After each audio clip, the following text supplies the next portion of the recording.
Some memories don't knock before they return. They just wait quietly until the right person walks into the room. The rain hammered against the glass walls of Ashford Global like handfuls of thrown gravel, turning Manhattan into a blur of silver lights and distorted reflections 47 floors below. Inside the executive dining lounge, everything remained warm, polished, and painfully expensive. Crystal glasses clinked softly beneath golden pendant lights. Men in tailored suits discussed acquisitions worth hundreds of millions of dollars as casually as ordering dessert. And moving silently between them like a shadow no one noticed was Claire Whitmore. She carried a silver coffee tray with steady hands, her black uniform pressed neatly despite the 14-hour shift weighing on her shoulders. At 27, Claire had perfected the art of invisibility. Quiet smile, gentle voice, eyes lowered just enough to avoid unnecessary conversation. Most nights, the billionaires inside the lounge never remembered her face. That was fine with her. Invisible people heard everything. Table 12 wants another bottle of Napa Cab, her manager whispered while rushing past. And don't go near the private elevator tonight. Mr. Ashford's in a terrible mood. Claire nodded softly.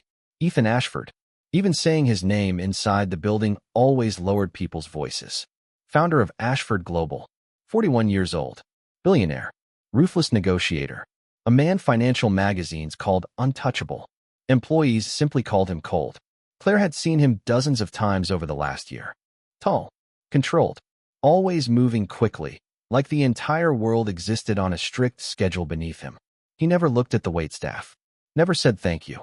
Never noticed the woman quietly refilling his coffee every Thursday night during board meetings. But Claire noticed him. Not because he was famous. Not because of the headlines, or the money, or the black SUVs waiting downstairs every evening. She noticed him because every single night around 9:15, he disappeared into the same private office upstairs. And every single night, before leaving her shift, Claire found herself staring toward the dark hallway that led to that office, as if some invisible thread kept pulling her there. She never understood why. Maybe it was instinct. Maybe memory worked like that sometimes. Quiet. Unfinished. Waiting. A sudden crash of thunder rattled the windows. Several guests glanced outside uneasily. Claire moved toward the espresso station near the back wall, reaching for another cup when the assistant manager hurried toward her with panic written across his face. Claire, he said breathlessly, I need a favor. She paused. What happened? Power surge upstairs. Half the executive floor lost lighting for a few minutes. Mr. Ashford's assistant already left, and he's demanding coffee. He shoved a tray toward her. Please just take this to the private office. Everyone else is busy. Claire froze almost invisibly. Her fingers tightened slightly around the tray handle. Me? You'll be in and out in 30 seconds. He lowered his voice. And try not to speak unless he speaks first. Claire swallowed slowly. Okay. The private elevator opened with a soft chime. Upstairs, the building felt different. Quieter. Colder somehow. The executive hallway stretched ahead beneath dim emergency lighting, shadows flickering across marble floors. Claire stepped carefully toward the final door at the end of the corridor. Ethan Ashford, private office. Even the nameplate looked expensive. She adjusted the coffee tray against trembling fingers and knocked softly. Come in. His voice was deep. Distracted, Claire stepped inside. The office overlooked the entire city through massive floor-to-ceiling windows streaked with rain. Shelves lined with awards and leather-bound books glowed beneath low amber lighting. A fireplace flickered quietly against black stone walls. Ethan Ashford stood near the far window with one hand in his pocket, phone pressed to his ear. Delay the Singapore call until morning, he said coldly. I don't care what the board wants. Claire lowered her eyes immediately and crossed the room silently toward the desk. But then something happened. Something so small another person might not have even noticed it. The power flickered once. Just once. And for half a second, the soft desk lamp illuminated a framed drawing sitting beside Ethan's laptop. Claire stopped breathing. Her body went completely still. The tray nearly slipped from her hands. Crayon lines. A tiny wooden house beside a lake. A red boat floating near the dock. Yellow sun in the corner. Childish handwriting at the bottom written in fading blue marker. Claire stared at it, as if the world around her had vanished. No. Her pulse slammed painfully against her ribs. That wasn't possible. Ethan turned slightly, still on the phone, noticing movement from the corner of his eye. Claire quickly lowered the tray onto the desk, but her fingers were shaking now. The billionaire frowned faintly. "Leave it there," he said without emotion before turning back toward the window. Claire couldn't move. Her eyes remained fixed on the drawing. Every sound inside the room faded beneath the sudden roar building inside her chest. She knew that picture. Not similar. Not close. She knew every line of it. Because 20 years ago, she had drawn it herself. Claire Whitmore did not remember leaving the office. One second she was staring at the faded crayon drawing beside Ethan Ashford's laptop, and the next she was standing alone inside the service elevator with cold air pressing against her skin and her heartbeat echoing violently inside the metal walls. Her fingers still trembled around the empty silver tray. The image would not leave her mind. The red boat, the crooked yellow sun, the little blue flowers she used to draw beside the lake because her mother once told her every happy memory deserved flowers. Claire closed her eyes tightly. "That is impossible," she whispered to herself. But deep down, she already knew it was not impossible. It was real. Somehow, after all these years, her childhood drawing had ended up inside the private office of one of the most powerful men in America. The elevator doors opened onto the executive dining floor again. Noise rushed back immediately. Soft piano music, crystal glasses, quiet conversations about investments and mergers, the smell of steak and expensive wine floating through the warm air. Claire stepped out carefully, forcing her breathing to steady before anyone noticed something was wrong.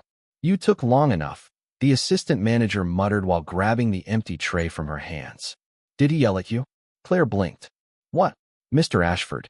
Usually he scares people half to death up there." She shook her head softly. "No. He barely looked at me." The words hurt more than they should have. "Barely looked at me." Claire moved toward the back hallway near the kitchen, trying to focus on work, but her thoughts kept dragging her backward through time like a current pulling at her ankles. 8 years old, sitting cross-legged on a wooden dock beside Lake Everett. Crayons spread around her knees. Her mother laughing softly nearby while sunlight danced across the water. "Draw the happy parts," her mother had told her. "People survive hard things by remembering the beautiful ones." Claire remembered every detail now. The old cabin, the red fishing boat tied beside the dock, the sound of wind moving through pine trees, and the man, tall, well-dressed, smiling in a way Claire had almost forgotten. Her father, or at least the man she believed was her father when she was little. He used to disappear for weeks at a time and return carrying expensive gifts that never matched the small cabin they lived in. Claire remembered asking once why he wore suits near the lake. Her mother had gone silent after that. 3 months later, he disappeared forever. Claire had not seen him again. "Claire." She looked up suddenly. Mia, another waitress, stood beside her holding 2 dessert plates. "You okay? You look pale." Claire forced a small smile. "Just tired." Mia lowered her voice. "You went upstairs, did not you?" Claire nodded carefully. "What is his office like?" Claire hesitated. Most employees spent months gossiping about Ethan Ashford's private office because almost nobody ever entered it. Stories spread constantly through the building. Hidden safes, secret meetings, paintings worth millions. But Claire could barely hear any of that now beneath the image burned into her mind. "Quiet," she answered softly. "It feels lonely." Mia gave her a strange look. That is the last word I would use for a billionaire. But Claire understood exactly what she meant. The office had not felt warm. It had not felt lived in. It felt frozen in time, like a museum someone visited but never truly occupied. Especially that drawing. A child's drawing sitting among polished black marble and billion-dollar contracts looked painfully out of place. Almost sad. The rest of the shift passed slowly. Claire moved through the restaurant on instinct alone, refilling drinks and clearing plates while memories kept slipping into her mind without permission. Her mother painting late at night beside the kitchen window. Stacks of unfinished sketches spread across the table. Bills hidden beneath coffee mugs. The old radio playing soft jazz while rain tapped against thin cabin walls. And always, eventually, silence whenever Claire asked about her father. "Some people belong to 2 worlds," her mother once said quietly. "And eventually they have to choose one." Claire never understood what that meant until tonight. Near midnight, the restaurant finally emptied. Chairs were stacked. Lights dimmed low. Outside, Rain still poured across Manhattan streets in silver rivers reflecting taxi lights and neon signs. Claire changed slowly inside the employee locker room, then reached in her bag and pulled out an old leather notebook worn soft around the edges. She opened it carefully. Inside were childhood drawings she had kept for nearly 20 years. Faded lakes, pine trees, small cabins, boats, family pictures drawn with shaky little hands. Claire flipped through them quickly until her breathing stopped again. There it was, the exact same drawing. Same crooked dock, same red boat, same yellow sun in the corner. Even the tiny blue flowers near the water matched perfectly. Her knees weakened slightly against the metal locker behind her. "Oh my God," she whispered. Someone had taken her drawing, or copied it. But why? And how had it ended up with Ethan Ashford? Claire stared down at the page while thunder rolled faintly outside the building. Then slowly, almost fearfully, she turned the paper over. A child's handwriting stared back at her in fading blue marker. "To Daddy. Come home soon." Claire's eyes filled instantly. Because upstairs, inside the billionaire's office, she had seen the exact same message written on the back of the framed drawing only moments before. The next morning, Manhattan looked washed clean beneath pale gray skies and drifting steam rising from the sidewalks. Claire Whitmore stood outside Ashford Global, holding a paper cup of coffee she had not touched once during the 20-minute subway ride downtown. Around her, black SUVs rolled past glass towers while businessmen hurried beneath umbrellas with their eyes locked on phones and schedules and meetings that probably felt urgent. But Claire barely noticed any of it. Her mind remained trapped inside that office upstairs. Inside that drawing. She entered through the employee entrance quietly as usual, offering a small smile to the security guard before crossing the marble lobby toward the service elevators. Everything inside the building looked exactly the same as yesterday. Bright chandeliers, polished floors, soft instrumental music floating through hidden speakers. Yet something inside her had shifted permanently overnight. She could feel it, like a door she had kept locked for years had suddenly cracked open. "Morning, Claire," Mia called from behind the hostess station. "You look exhausted." Claire forced a gentle smile. "Could not sleep. Join the club." Mia leaned closer. "You know Mr. Ashford stayed here until almost 3 in the morning?" Claire froze slightly. "How do you know?" "Night security talks too much." Mia lowered her voice dramatically. "Apparently, he canceled 2 meetings and locked himself in the private office all night." Claire looked away immediately. Her pulse tightened. She did not know why that detail unsettled her so deeply. Maybe because she had barely slept either. Every time she closed her eyes, she saw the same image again. That drawing sitting beneath warm desk light inside a billionaire's office, like some forgotten ghost refusing to disappear. Throughout the morning shift, Claire tried focusing on routine. Coffee orders, breakfast trays, linen folding. But memories kept interrupting her concentration in quiet flashes. Her mother humming while sketching beside the kitchen window.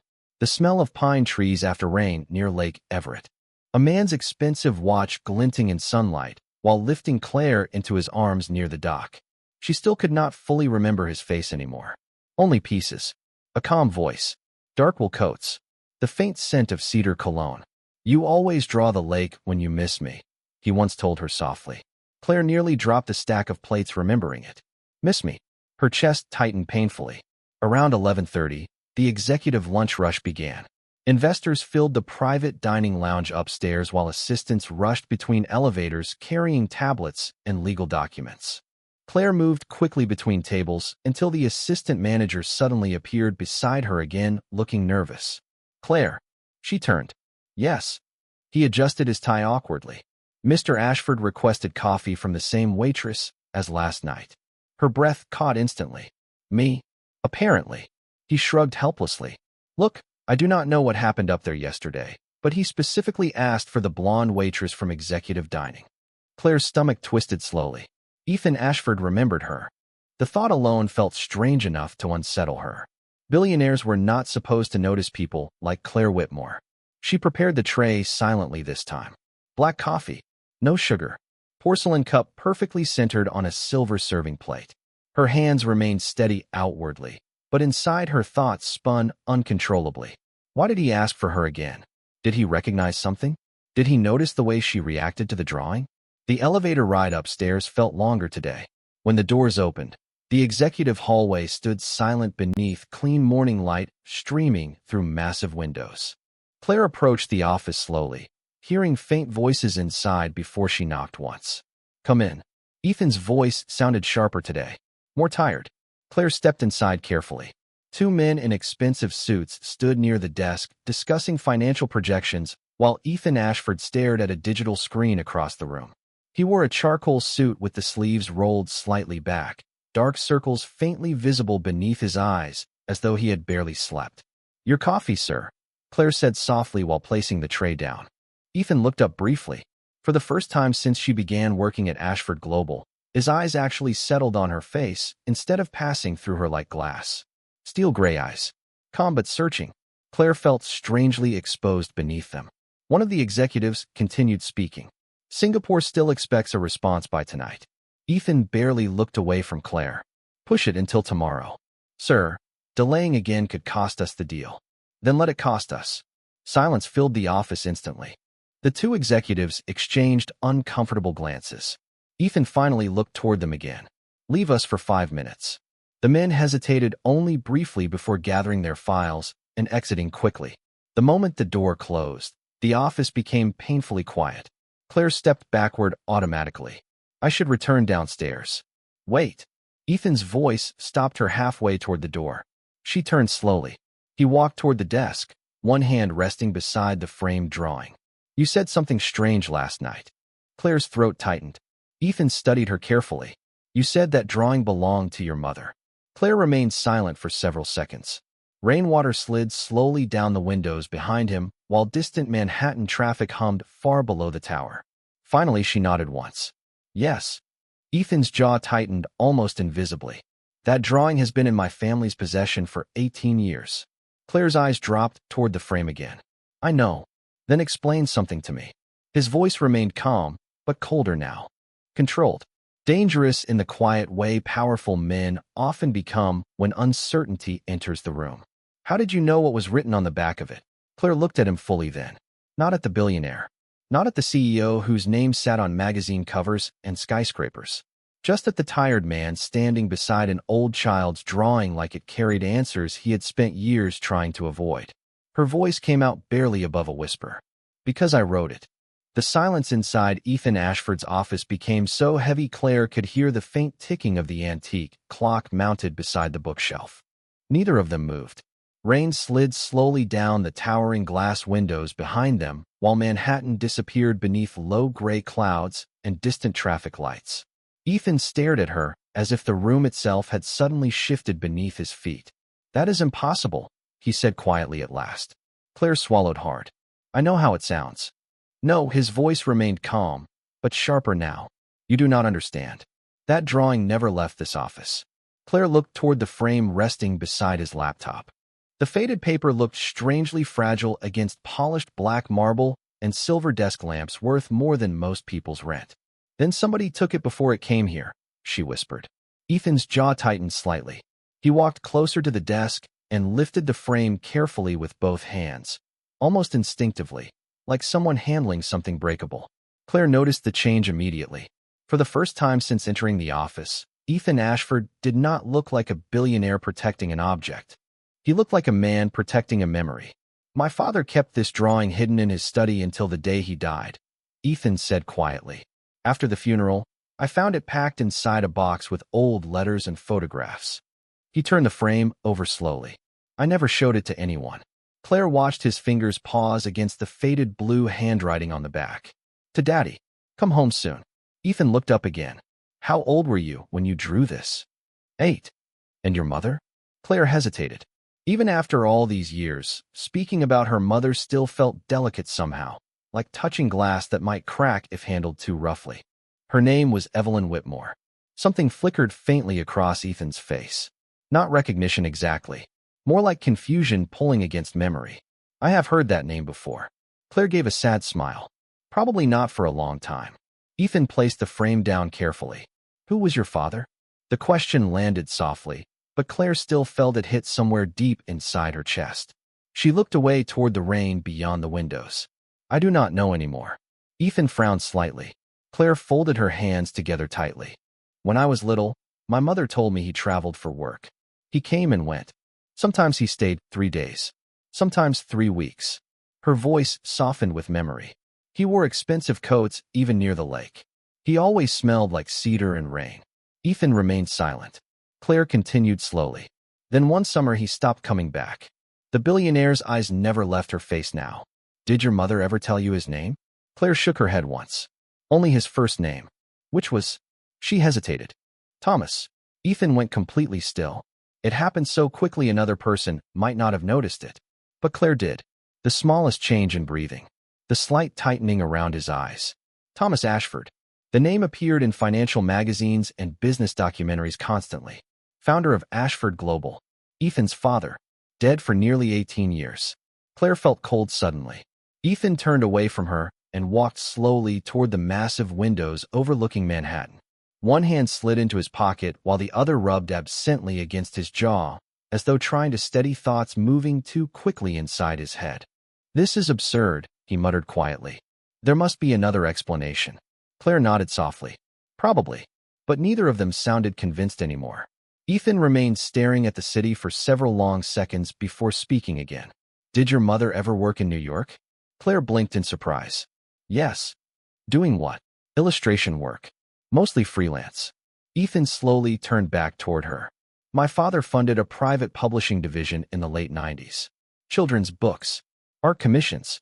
Small creative projects nobody in the company cared about. Claire's heartbeat quickened again. Ethan walked toward one of the shelves lining the office wall and opened a lower cabinet. Inside sat dozens of old storage boxes stacked neatly beside financial archives and leather folders. He crouched slightly, searching through them with growing focus. Claire stood frozen near the desk, unsure whether she should stay or leave or breathe. Finally, Ethan pulled out a thin gray file covered in dust. He opened it carefully across the desk between them.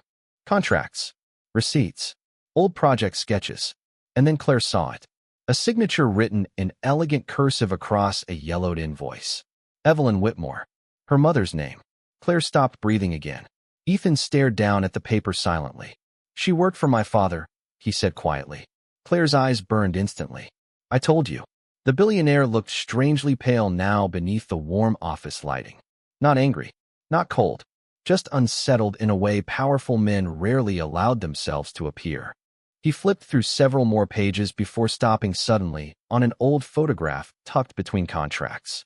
Claire's knees weakened. A younger Thomas Ashford stood beside a lake cabin wearing a wool coat and smiling toward the camera.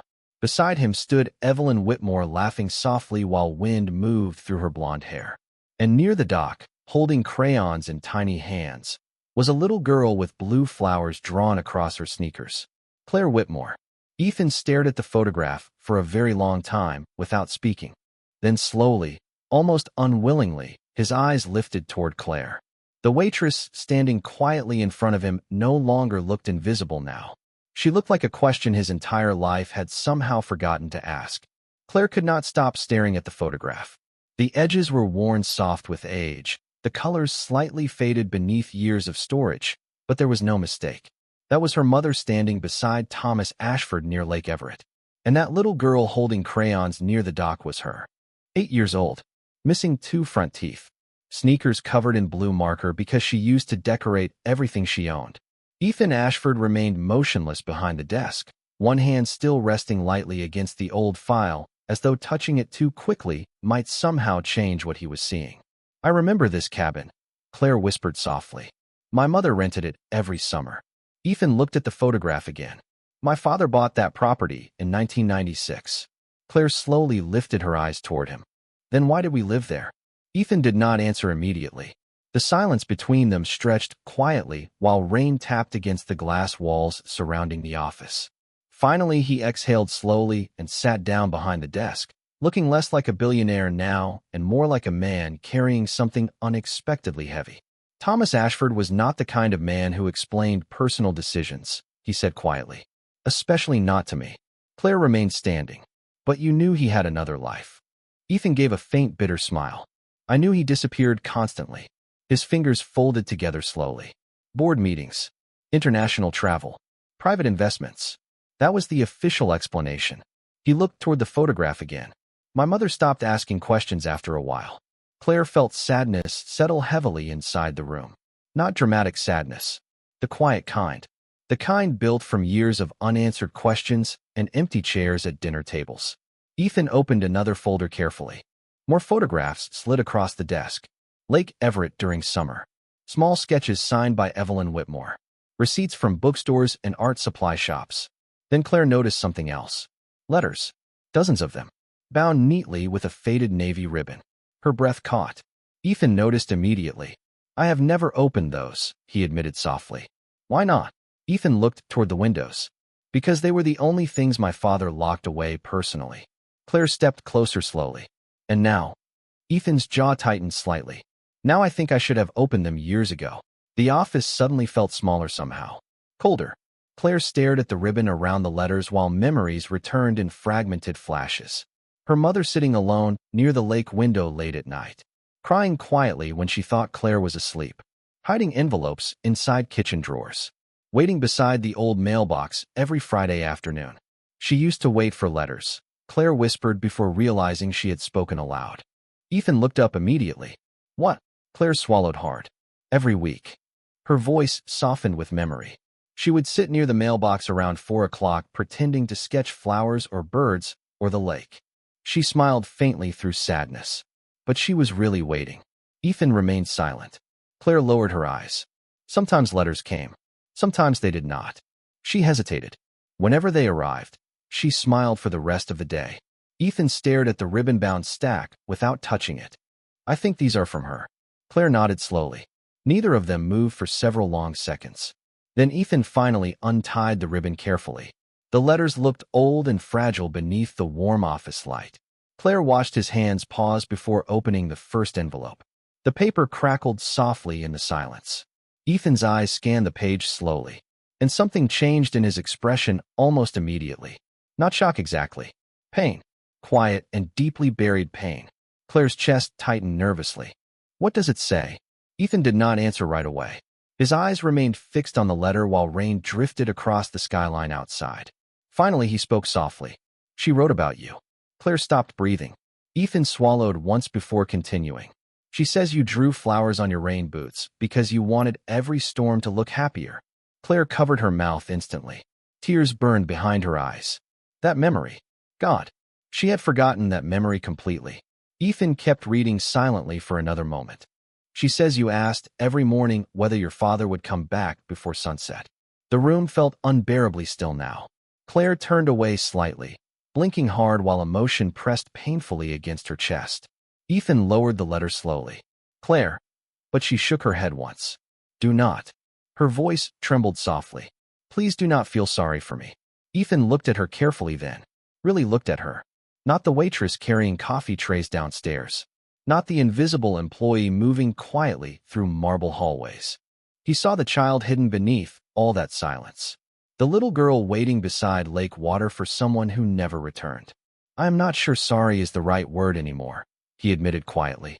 Claire wiped quickly beneath one eye before the tears could fully fall. Then what is? Ethan leaned back slowly in his chair, his expression distant now. Thoughtful. Confused. He looked toward the photograph again. Because my father kept these letters for nearly 20 years. His voice lowered. Which means he never forgot either. Claire stared at him silently. Ethan opened another letter carefully. A smaller envelope slipped loose and fell onto the desk between them. Both froze instantly. Claire recognized the childish handwriting immediately. Hers. Ethan picked it up slowly and turned it over. On the front, written in blue marker with uneven little letters, were 4 simple words. For Daddy. Please read. Ethan looked at Claire once before opening it carefully.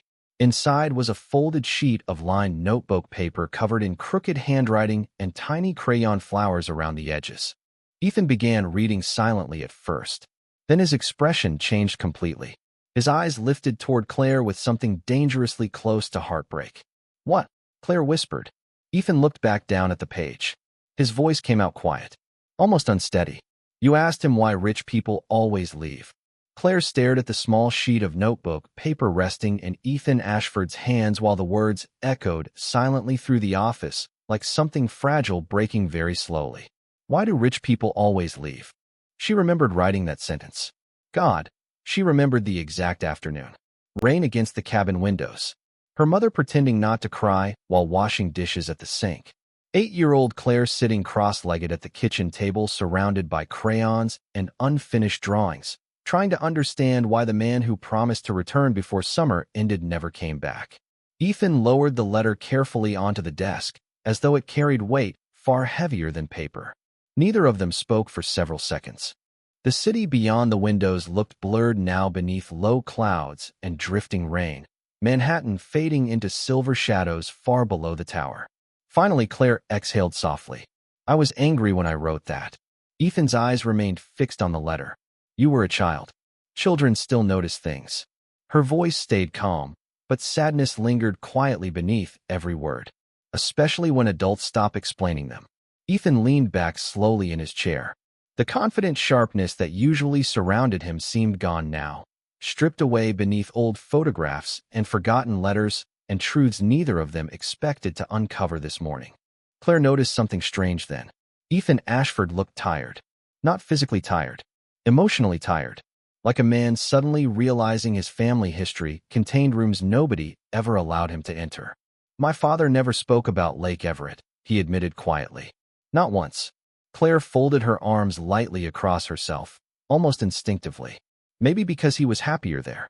Ethan gave a faint, humorless smile. That would explain why he never stayed home. The words hung heavily between them. Claire looked toward the old photograph again. Thomas Ashford smiling beside her mother near the lake. It looked so ordinary, so human, not the kind of image people associated with billionaire families and financial empires. Just two people standing in sunlight trying to pretend time would not eventually pull them apart. Ethan opened another letter carefully. Claire watched his eyes move across the page. What does that one say? She asked softly.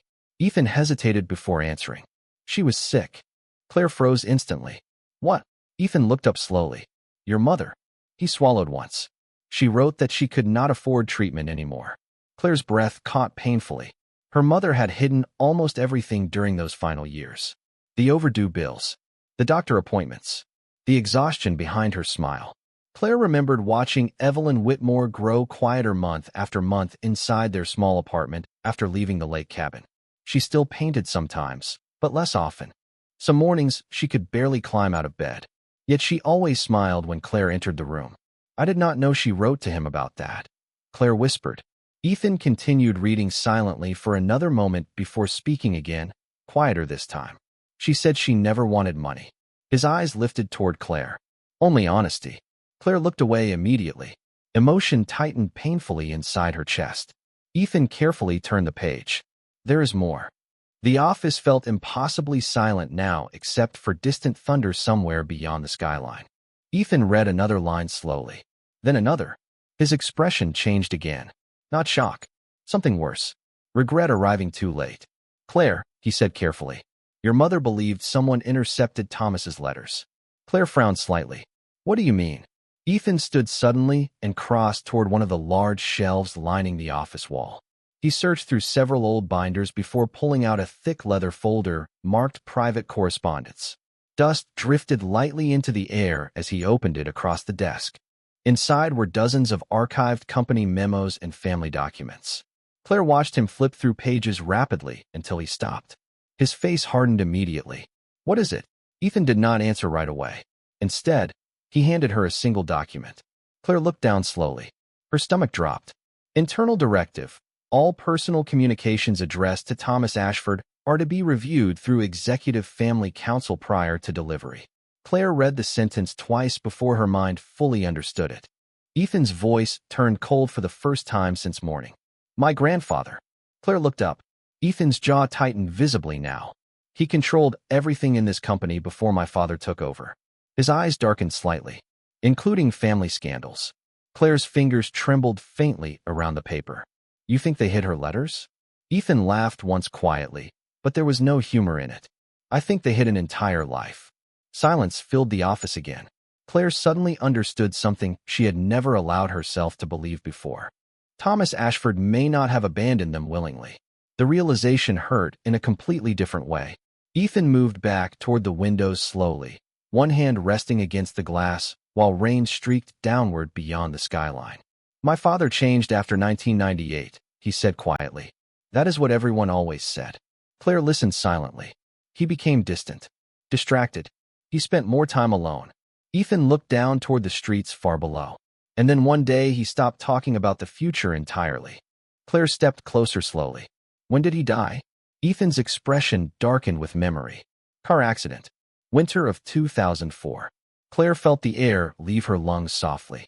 2004. The same year her mother sold the last of her paintings and stopped checking the mailbox every afternoon. Ethan turned back toward her then, his voice quieter now.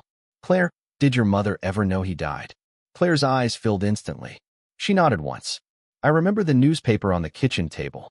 Her throat tightened painfully. She locked herself in her room afterward. Ethan closed his eyes briefly. The rain outside grew heavier against the windows, washing silver light across the office walls. Claire looked again toward the old letters scattered across the desk between them. Years of waiting. Years of silence. Years of people with money deciding which truths deserved to survive. And for the first time in his life, Ethan Ashford looked at the empire surrounding him and realized it had not only built wealth. It had buried people too. Claire left the office nearly an hour later with her thoughts tangled so tightly she could barely separate memory from reality anymore. The hallway outside felt colder now, brighter somehow. She stepped into the elevator holding her breath until the doors closed, and only then did she allow herself to lean lightly against the mirrored wall behind her. Her reflection stared back at her in silence. Blonde hair tied neatly back, black waitress uniform perfectly pressed, blue-gray eyes still carrying traces of shock she could no longer hide completely. Somewhere above her, Ethan Ashford remained alone inside an office filled with letters his family should never have hidden. Somewhere below, the restaurant still needed coffee refills and polished silverware and smiling waitresses pretending their lives were ordinary. The elevator chimed softly. Claire stepped back into the executive dining floor, but the world no longer felt the same. "Claire." Mia hurried toward her immediately. "Where have you been?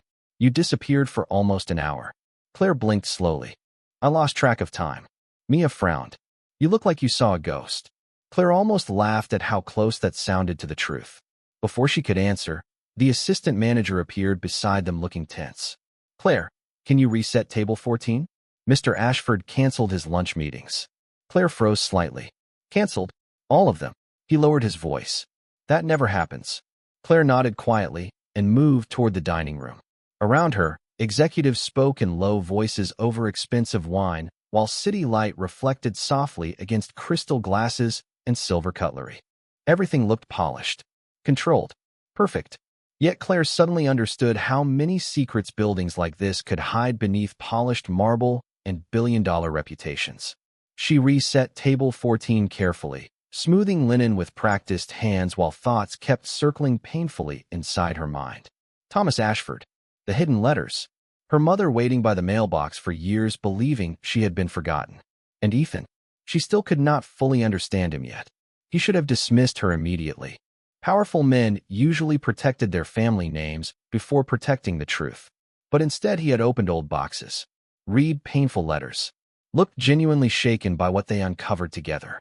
That unsettled her almost as much as the photograph itself. "You missed a spot." Claire looked up suddenly. Ethan Ashford stood beside the table. She had not even heard him approach. He wore the same charcoal suit, though his tie was gone now and the top button of his shirt sat slightly loosened beneath the soft restaurant lighting. For the first time since she met him, he did not look intimidating, just exhausted. Claire quickly adjusted the fork placement. "Sorry." Ethan glanced toward the busy dining room around them. "Walk with me." Claire stared at him in surprise. "Mr. Ashford, I am working." "So am I." His voice remained calm. "Please." The words sounded unfamiliar coming from him. Quiet. Human. Claire hesitated before finally nodding once. They moved through a private hallway beside the executive lounge, where floor-to-ceiling windows overlooked Midtown Manhattan. Afternoon rain had finally stopped, leaving silver water streaks across the glass, while sunlight struggled softly through the clouds. Ethan walked with his hands in his pockets, unusually silent for several moments. Claire waited patiently. Finally he spoke. "I had my legal archives team pull old financial records." Claire looked toward him carefully. "And?" Ethan stopped walking near the windows. My father created a private trust 18 years ago. Claire's pulse quickened instantly. Ethan continued quietly. Monthly payments were scheduled to someone named Evelyn Whitmore. Claire stopped breathing for half a second. My mother? Ethan nodded once. The payments stopped after my grandfather took control of the estate. Claire stared at him silently. Ethan's jaw tightened slightly. Someone canceled the account manually. The city hummed quietly far below them, while sunlight reflected faintly against wet streets outside. Claire folded her arms lightly across herself. So he tried to help us. Ethan looked away toward the skyline. It appears that way. Claire swallowed against the ache rising in her throat.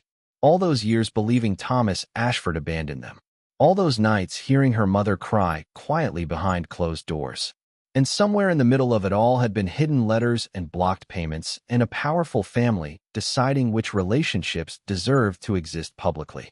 Ethan spoke again, quieter this time. There is something else. Claire looked up slowly. Ethan reached into his coat pocket and handed her a folded document. Claire opened it carefully. Her hands immediately began trembling. Birth certificate application. Father's name section left blank. Applicant's signature, Thomas Ashford. Claire's eyes filled instantly. Ethan watched her carefully. He tried to acknowledge you legally. Claire looked down at the paper as tears blurred the words. Her mother never showed her this. Never once. Maybe because it hurt too much. Maybe because hope eventually became too dangerous to keep alive. Why are you showing me all this? She whispered softly. Ethan looked genuinely caught off guard by the question. Because it belongs to you. Claire shook her head faintly. No. Her voice trembled now despite every attempt to control it. People like you do not hand over truth this easily. Ethan stared at her for a long moment. Then something inside his expression shifted quietly. Not anger. Sadness. People like me, he repeated softly. Claire immediately regretted the words, but Ethan did not look offended. If anything, he looked wounded by how true they sounded. He glanced toward the crowded executive lounge behind them where wealthy investors laughed over champagne beneath golden lights. You know what is strange? He asked quietly. Claire remained silent. Ethan looked back at her. I spent my entire life believing money protected families. His voice lowered slightly. Now I think it may have destroyed mine. Claire felt something tighten painfully inside her chest then. Because for the first time since entering Ashford Global a year ago, Ethan Ashford no longer looked like the man standing above everyone else in the room. He looked like someone standing alone inside it. That night, Claire sat alone inside her small apartment in Queens with the lights turned off and the old leather notebook resting open across her lap. Rainwater still clung to the windows outside, turning the city beyond into blurred gold and silver reflections. The apartment was quiet except for the occasional rumble of the subway several blocks away and the soft ticking of the clock above her kitchen sink. She had lived here for 4 years. 1 bedroom, faded hardwood floors, tiny kitchen barely large enough for 2 people. Nothing luxurious, nothing remarkable, but it was peaceful, safe, honest. Claire traced her fingertips slowly across the old childhood drawings spread across the coffee table. Lakes, cabins, trees, crayon flowers, tiny boats drifting beneath yellow suns. Pieces of a childhood she once believed had been forgotten by everyone except her. Her phone buzzed softly against the table. Ethan Ashford. Claire stared at the name for several long seconds before answering. Hello. Silence lingered briefly on the line before his voice finally came through. Lower than usual. Tired. I hope I am not interrupting. Claire looked around the empty apartment. No, another pause. Then Ethan spoke quietly. I found something else. Claire's chest tightened immediately. What? She heard paper shifting faintly in the background. A storage ledger from 2002. His voice remained controlled, but something beneath it sounded unsettled. There was a private property purchased through one of my father's shell companies. Claire frowned slightly. What kind of property? Ethan hesitated. An art studio. Claire stopped breathing. Her mother used to dream about owning a studio. A real one with large windows and enough space for oil paintings and unfinished canvases stacked against the walls. She talked about it constantly near the end of summer at Lake Everett. Where? Claire whispered. Brooklyn. Ethan answered softly. 3 blocks from the apartment address listed under your mother's old records. Claire closed her eyes immediately. Oh God. My mother used to disappear every Thursday night, she whispered faintly. She told me she was meeting clients. Ethan's voice lowered. Claire, but she already understood. Thomas Ashford had not vanished from their lives completely. He had stayed closer than either of them realized. Quietly, secretly, hidden beneath money and legal paperwork and a powerful family terrified of scandal. Claire leaned back slowly against the couch cushions while emotion pressed painfully inside her chest. Not anger anymore. Something more complicated than anger. Grief mixed with relief. Relief mixed with sadness. Ethan spoke again after a long silence. There is more you deserve to know. Claire looked toward the rain outside her window. I am listening. The trust fund my father created for your mother continued receiving deposits for years after his death. Claire frowned softly. But you said the payments stopped. Officially. Ethan exhaled quietly. Someone inside the company kept funding it privately. Claire's heartbeat slowed strangely. Who? Silence lingered. Then Ethan answered softly. My mother. Claire sat upright instantly. What? Ethan's voice sounded distant now, as if he were still struggling to fully believe it himself. I checked the account authorization signatures tonight. He paused briefly. The money came from her personal estate, not company funds. Claire could barely speak. She knew about us. I think she knew enough.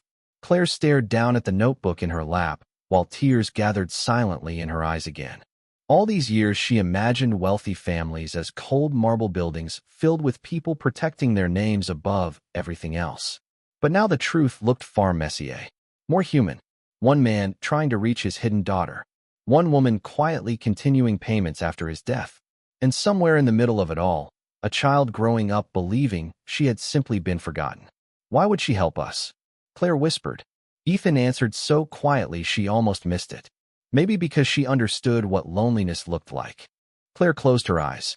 She pictured Ethan's mother suddenly. A woman she had never met. Elegant probably. Quiet. Standing alone inside massive empty rooms while her husband disappeared for weeks beside a lake cabin with another family. It should have made Claire angry. Instead it just made her sad. Did you love her?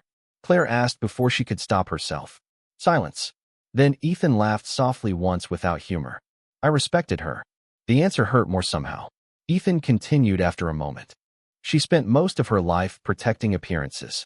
Claire looked toward the city lights outside her window. That sounds exhausting. I think it was. Another quiet pause settled between them. Strange how quickly silence had stopped feeling uncomfortable with him. Claire realized something then. This was the longest conversation she had ever had with another human being about her mother. About Thomas. About the parts of herself she buried beneath routines and long shifts and careful invisibility. Ethan's voice interrupted her thoughts softly. There is one final thing. Claire tightened her grip slightly around the notebook. What? The studio still exists. Claire blinked slowly. What? Nobody sold it. His voice softened further. Taxes were paid anonymously every year. Claire could not speak for several seconds. Somewhere deep inside her chest, something fragile stirred painfully awake. Hope. Ethan continued quietly. I went there tonight. Claire's breath caught. You did. The windows are covered in dust now. He paused. But your mother's paintings are still inside. Tears slid silently down Claire's face before she even realized she was crying. Her mother's paintings. Not gone. Not lost. Waiting all these years inside a locked studio somewhere beneath Brooklyn's streetlights and forgotten paperwork. Ethan spoke carefully now. Claire, I think your father spent the last years of his life trying to build a place where nobody could erase you again. Claire covered her mouth softly, while emotion overwhelmed her completely. Across Manhattan, Ethan Ashford stood alone inside a dark office filled with old letters and family secrets. And for the first time in many years, neither of them felt invisible anymore.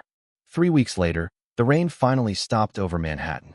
Spring sunlight spilled across the city in pale gold reflections, warming sidewalks still damp from months of cold weather. Inside Ashford Global, executives rushed through marble hallways carrying tablets and contracts while elevators chimed endlessly beneath polished glass ceilings. Yet something inside the building had changed quietly. People noticed it in small ways first. Ethan Ashford no longer skipped employee greetings. He stopped canceling charity meetings. Twice, security cameras captured the billionaire standing alone inside the executive dining lounge after closing hours, staring silently toward the service entrance where waitresses clocked out every night. Claire Whitmore noticed the change too, but she kept her distance carefully. She still worked evening shifts, still wore the same black uniform, still took the subway home to Queens after midnight with tired feet and coffee stains on her sleeves. Only now, inside her apartment, the old leather notebook no longer sat closed inside a drawer. It stayed open beside her window, surrounded by recovered sketches and paintings from the Brooklyn studio Ethan had helped her unlock days earlier. The studio had smelled like dust, old wood, and forgotten years. Sunlight poured through giant windows onto unfinished canvases stacked against the walls exactly where Evelyn Whitmore left them nearly 2 decades ago. Claire cried the moment she stepped inside, not because the room was abandoned, but because it was not. Paintbrushes still rested beside dried palettes. Half-finished lake paintings still leaned against easels beneath white sheets. And near the back window sat a small framed photograph of 8-year-old Claire laughing beside Thomas Ashford at Lake Everett. Ethan stood silently beside her that day while she walked through the studio, touching pieces of her mother's life, like someone learning a forgotten language. He never interrupted, never rushed her grief. Sometimes respect sounds exactly like silence. On Friday evening, Claire arrived at work expecting another ordinary shift. But the moment she entered the executive dining floor, Mia rushed toward her breathlessly. "Claire, what happened?" Mia grabbed her wrist lightly. "You need to see this." Confused, Claire followed her through the crowded dining room toward the private event hall, usually reserved for investors and company galas. The large doors stood open now beneath soft golden lighting. Claire stepped inside slowly and stopped breathing. The room had been transformed completely. Her mother's paintings covered the walls. Lake Everett beneath summer sunlight. Pine trees after rain. Small cabins reflected across still water. Crayon flower sketches framed carefully beneath gallery lights. Even the childhood drawing with the red boat hung at the center of the room inside elegant glass. Guests moved quietly through the gallery space, holding champagne glasses, while soft piano music floated beneath the warm light. Claire turned slowly in shock. "What is this?" "An exhibition." Ethan's voice answered softly behind her. Claire turned immediately. He stood near the entrance wearing a dark navy suit without a tie, his expression calmer than she had ever seen it. Not cold, not guarded, just honest somehow. "You did this," Claire whispered. Ethan shook his head lightly. "Your mother did." He stepped closer slowly. "I just gave people a chance to finally see her." Claire looked around the room again while emotion tightened painfully inside her chest. Guests paused quietly before Evelyn Whitmore's paintings, reading the small brass nameplates beneath each frame.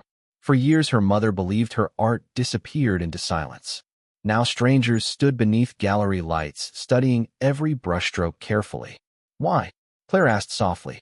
Ethan looked toward the paintings. "Because my family spent too many years hiding things that deserved sunlight." Claire felt tears gathering again. Ethan reached into his coat pocket and handed her a folded document. "What is this?" "Ownership transfer."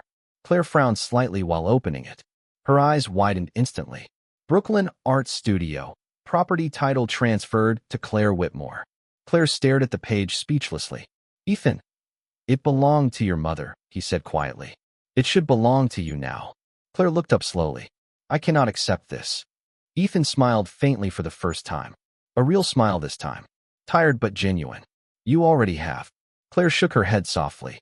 "You do not owe me anything." Ethan's eyes lowered briefly before meeting hers again. "Maybe not." His voice quieted. "But I owe the truth more than silence." Around them, guests continued moving softly through the gallery while city lights flickered beyond the towering windows. Claire looked once more toward the childhood drawing hanging beneath warm light at the center of the room. "To Daddy. Come home soon." Ethan followed her gaze quietly. "My father kept that drawing beside his desk until the day he died," he said softly. "I think it reminded him of the life he wanted but could never protect." Claire swallowed against the emotion rising in her throat. Ethan looked toward her carefully. "I spent most of my life believing power meant controlling the story." He glanced around the gallery filled with Evelyn Whitmore's paintings. "Turns out power means deciding which truths survive." Claire stared at him silently for a long moment. Then slowly, gently, she smiled through tears. Not because the past suddenly stopped hurting. Not because lost years could ever fully return. but because somewhere between forgotten letters and hidden paintings and a little girl's drawing, the truth finally found its way home. And sometimes, after years of silence, that is enough.